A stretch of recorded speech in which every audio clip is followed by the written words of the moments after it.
எல்லோருக்கும் வணக்கம். நான் உங்கள் பிரணவ். திஸ் இஸ் எஃப்டி சினிமாக்காரன். இந்த சேனலுக்கு நீங்கள் புதுசாக வந்திருக்கீங்கன்னா சேனல் சப்ஸ்கிரைப் பண்ணி சப்போர்ட் பண்ணுங்கள். இன்றைக்கி பைசன் படத்தோட ரிவ்யூ தான் நம்ம இந்த வீடியோவில் பார்க்க போகிறோம். ஸோ வாங்க டைரெக்டாக வீடியோக்குள்ளே போகலாம். பைசன் மாரி செல்வராஜோட இன்னொரு மைக்கேல் சொல்லலாம். ஸோ ரொம்ப நல்லா எடுத்திருந்தாப்புற படத்தை. ஸோ அந்தளவுக்கு அவர் சொல்ல வர மெசேஜ், அவர் சொல்ல வர அந்த விஷயங்கள் எல்லாமே ரொம்ப ஆழமாக பதிஞ்சிச்சுன்னு சொல்லலாம் இந்த பைசன் படத்தில். பைசன் காலமாடான்.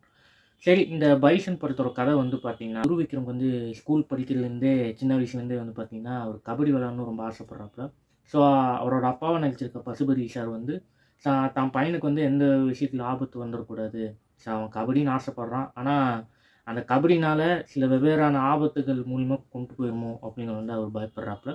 அதுக்கப்புறம் இதெல்லாம் தாண்டி அவர் எப்படி கடைசியில் ஒரு கபடி பிளேயராக ஆகிறாப்புல. அதே மாதிரி அந்த ஊரில் நடக்கக்கூடிய ஜாதி பிரச்சனை, பொலிட்டிக்கலான விஷயங்கள், அவரோட பேஷனை எந்த அளவுக்கு பாதிக்குது, அதெல்லாம் தாண்டி அவர் கடைசியில் எப்படி சாதிச்சாப்புல இல்லையாங்கிறது சொல்கிற கதை தான் இந்த பைசன் படத்தோட மொத்த கதையுமே. ஆக்சுவலாக இந்த பைசன் படம் வந்து பார்த்திங்கன்னா, மானதி கணேசன் அவரோட பயோபிக், அவரோட இன்ஸ்பிரேஷன் கொஞ்சம் எடுத்துக்கிட்டு மாரி செல்வராஜோட ஸ்டைலில் இந்த படத்தில் அவர் பண்ணியிருக்காப்புல. ஸோ மாரி செல்வராஜ் அவரோட இமேஜினேஷன், அதே மாதிரி அவரோட ஊரில் நடந்த விஷயங்கள், இதை மையமாக வச்சு இந்த பைசன் படத்தை எடுத்திருக்காப்புல. ஃபர்ஸ்ட் ஆஃப் ஆல் இந்த படத்தோட சினிமோட்டோகிராஃபி நான் சொல்லி ஆகணும். எழில் அரசு இந்த படத்துக்கு சினிமோட்டோகிராஃபி பண்ணியிருக்காப்புல. அதே மாதிரி எடிட்டிங் வந்து பார்த்தீங்கன்னா, சக்தி திரு அவர் வந்து இந்த படத்துக்கு எடிட்டிங் செமையாக பண்ணியிருக்காப்புல. இந்த படத்தில் நடிச்சிருக்க ஆர்டிஸ்ட் எல்லாமே வந்து பார்த்தீங்கன்னா சூப்பராக நடிச்சிருக்காங்க. அது குரு விக்ரமாக இருக்கட்டும், பசுபதி சாராக இருக்கட்டும், அமீர் சாராக இருக்கட்டும், லால் சாராக இருக்கட்டும், அப்புறம் அனுபமா பரமேஸ்வரன் அவங்களா இருக்கட்டும், அதுக்கப்புறம் ராஜேஷ் விஜயன் அவங்களும் இருக்கட்டும், எல்லாருமே இந்த படத்தில் சூப்பராக நடிச்சிருக்காங்க. அதே மாதிரி மாரி செல்வராஜோட direction and screenplay. Direction வந்து பார்த்திங்கன்னா அவர் ரொம்ப இந்த படத்தில் கொஞ்சம் வித்தியாசமான விஷயங்கள் நிறையவே பண்ணியிருக்காப்புல. அது நல்லாவே தெரிஞ்சிச்சு படம் பார்க்கும்போது. அதே மாதிரி ஸ்க்ரீன் பிளே வைஸாக நீங்கள் எந்த இடத்துலையும் நீங்கள் வந்து லேகே எதிர்பார்க்கவே முடியாது. ஸோ அந்த அளவுக்கு சூப்பராகவே நம்மளுக்கு போர் அடிக்காமல் சில உணர்வுபூர்வமான விஷயங்களை நம்மளுக்கு ஆழமாக பதிவு வச்சுருக்கா அப்படின்னு சொல்லலாம். தன் எமோஷனல் மூலியமாகவும் சரி, அந்த ஆக்டிங் மூலியமாகவும் சரி, எல்லாத்துலேயும் துரு விக்ரமை நல்லாவே யூஸ் பண்ணியிருக்காப்புல மாரி செல்வராஜ். அதில் ஒரு உண்மையான ஒரு விஷயம்.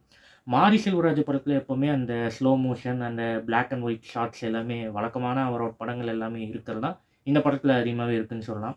அதே மாதிரி இந்த படத்தில் அந்த பிளாக் அண்ட் ஒயிட் ஷாட்ஸ் எல்லாமே ரொம்ப அந்த ஸ்லோ மோஷனாக அவர் எப்போவுமே யூஸ் பண்ணுவாப்புல. அதே நீங்கள் ஃபார் எக்ஸாம்பிள் மாமன்னனாக எடுத்துக்கிட்டாலும், கர்ணன் எடுத்துக்கிட்டாலும், இதில் பைசனில் வந்து அதே டெம்ப்ளேட் தான் யூஸ் பண்ணியிருக்காப்புல. ரொம்பவே நல்லா இருந்துச்சு. அந்த ஸ்லோ மோஷன் அதை காமிக்கிற விதமாக இருக்கட்டும், பிளாக் அண்ட் ஒயிட் வர சீன்ஸ் எல்லாமே சூப்பராகவே இருந்துச்சுன்னு சொல்லலாம். மாரி செல்வராஜோட அந்த சொல்ல வர அந்த கருத்துக்கள் எல்லாமே ரொம்பவே ஆழமாக பதிஞ்சிச்சு. ஸோ அந்த எமோஷனல் மூலிமா சொல்கிற விஷயங்கள் வந்து மாரி செல்வராஜை எடுத்துக்கவே முடியாது. ஸோ அந்த அளவுக்கு இந்த படத்தில் நல்லாவே பண்ணியிருக்காப்பு. படத்தில் நடிச்சிருக்க பசுபதி சாரோட ஆக்டிங் வந்து பார்த்திங்கன்னா சூப்பர். ஏன்னா அவர் எப்பேற்பட்ட ஆக்டர்னு நம்ம சொல்ல தேவையில்லை. ஏன்னா ரொம்ப ஒரு அசுர பர்ஃபார்மன்ஸ் கொடுக்கக்கூடிய ஒரு ஆக்டர். ஏன்னா நீங்கள் அவர் வில்லன் கேரக்டர் நம்ம தூள் பார்த்துருப்போம், அதுக்கப்புறம் மதுரை, அப்புறம் திருப்பாச்சியில் வந்து ஒரு கேரக்டர் பண்ணியிருப்பாப்புல, பட்டாசு பாலு, எல்லாம் அந்த கேரக்டர் செம்மையாக பண்ணியிருப்பார். அது வில்லன் கேரக்டராக இருக்கட்டும். இப்போ ஃபார் எக்ஸாம்பிள் சார்பட்டா பரம்பரையில் கூட அவரோட அந்த வாதியார் கேரக்டர் செம்மையாக இருக்கும். ஸோ இந்த படத்தில் வந்து பார்த்திங்கன்னா துர்விக்ரமுக்கு அப்பாவாக நடிச்சிருக்காப்புல. ரொம்ப நல்லா நடிச்சிருக்காப்புல. ரொம்ப ஒரு எப்படி சொல்லணும்னா, அந்த ரியாலிட்டி ஃபாதர்ஸ் எப்படி இருப்பாங்க, எப்போவுமே ஒரு அப்பானா பையனை பார்த்து டே நீ போடா இது மாதிரிலாம் பேசுவாங்க, இல்லைன்னா மோட்டிவேஷன்லாம் கொடுக்குற மாதிரிலாம் நம்ம நிறைய பார்த்துருக்கோம், திட்டி பார்த்துருக்கோம், அது மாதிரிலாம் நிறைய நம்ம கேள்விப்பட்டிருக்கோம். ஆனால் இந்த படத்தில் வந்து பார்த்திங்கன்னா தன் பையனை நினச்சி பயந்து அவனுக்கு எதுவும் ஆயிடக்கூடாது, அவன் ரொம்ப பாதுகாப்பாக இருக்கணும் அப்படின்னு நினைக்கக்கூடிய ஒரு அப்பா கேரக்டரில் மனுஷன் பின்னிருக்காப்புல. அதுக்கப்புறம் ஒரு டிரான்ஸ்ஃபர்மேஷன் ஒரு சீன் வரும். அவரே சொல்லுவாப்புல, முதல்ல வந்து பார்த்தீங்கன்னா அவர் பயந்துட்டு இருந்தாப்புல, பையனை எங்கேயும் விட மாட்டாப்புல, அது மாதிரிலாம் இருந்துச்சு. டிரான்ஸ்ஃபர்மேஷன் சீனில் வந்து பார்த்தீங்கன்னா டேய் நீ பாரு, நீ போடா பார்த்துக்கலாம் அப்படின்னு சொல்லுவாப்புல. அதெல்லாம் வேறு லெவல். தேட்டர்ஸ்லாம் பயங்கர கிளாப்ஸு. மொத்தத்தில் இந்த படம் சொல்கிற விஷயங்கள் வந்து பார்த்தீங்கன்னா மெயினாக கபடி பிளேயர்ஸுக்கு வந்து இந்த படம் கண்டிப்பாக ஒர்க் அவுட் ஆகும். ஏன்னா கபடியில் நீங்கள் வந்து அதிக ஒரு ஃபீல்டில் இருக்கீங்கன்னா இந்த படம் உங்களுக்கு ரொம்பவே கனெக்ட் ஆகும். ஸோ அந்தளவுக்கு நல்லாவே இருந்துச்சு. அதே மாதிரி அடிமட்டத்துலேருந்து அவன் ஜெயிக்கிறதுக்காக எவ்வளோ போராடுறான் ஒரு மனுஷன். சில விஷயங்கள், அதாவது அவன் பண்ணணும், நம்ம வாழ்க்கையில் ஜெயிக்கணும் அப்படின்னு சொல்கிறவங்களுக்கு இந்த படம் ஒரு மிகப்பெரிய ஒரு எக்ஸாம்பிள் சொல்லலாம். ஸோ அந்த அளவுக்கு மாரி செல்வராஜ் ஒரு இளைஞர்களுக்கு சப்போர்ட் பண்ணுற விதமாகவும் அவங்கள ஊக்கப்படுத்துகிற விதமாகவும் இந்த படத்தை எடுத்திருக்காப்புல மாரி செல்வராஜ்.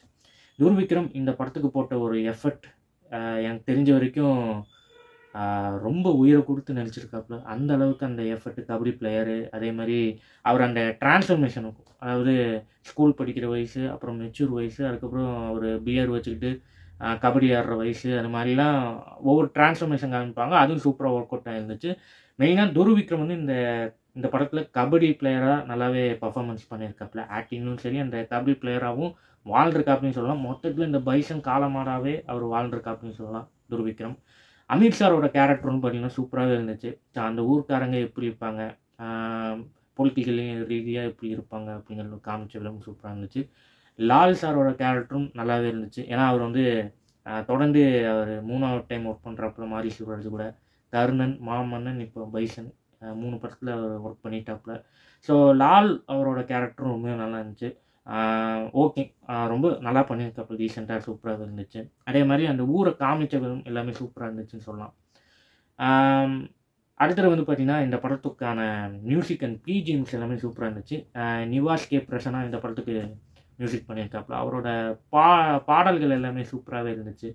பிஜிஎம்ஸும் ரொம்பவே நல்லா இருந்துச்சு. அதே மாதிரி மாரி செல்வராஜ் படத்தில் அந்த பேக்ரவுண்ட் ஸ்கோர் எப்பவுமே நல்லாயிருக்கும். அந்த அந்த சவுண்டாக இருக்கட்டும், அதுக்கப்புறம் அந்த விஷயங்கள், ட்ரம்ஸு, இது மாதிரி ஒவ்வொரு விஷயங்களும் இந்த படத்தில் நல்லாவே பண்ணியிருந்தாங்க. நல்லாவே இருந்துச்சு சொல்லலாம். பைசனில் கபடி பிளேயர்ஸுக்கான சில விஷயங்கள் இந்த படத்தில் பேசியிருக்காப்புல. ரொம்ப நான் ஒர்க் அவுட் ஆச்சுன்னு சொல்லலாம். மொத்தத்தில் இந்த படம் வந்து எனக்கு பர்சனலாக ரொம்பவே பிடிச்சிருந்துச்சு. துர்விக்ரமுக்கு இது அவருக்கான ஒரு பர்ஃபெக்டான ஒரு ஃபஸ்ட்டு டெபியூட் படம். ஸோ நல்லாவே பண்ணியிருக்காப்புல. படத்தில் நடிச்சிருக்க எல்லா ஆர்டிஸ்ட்டும் அவங்களோட கேரக்டருக்கு பர்ஃபார்மன்ஸ் அந்த கேரக்டராகவே வாழ்ந்துருக்காங்கன்னு சொல்லலாம்.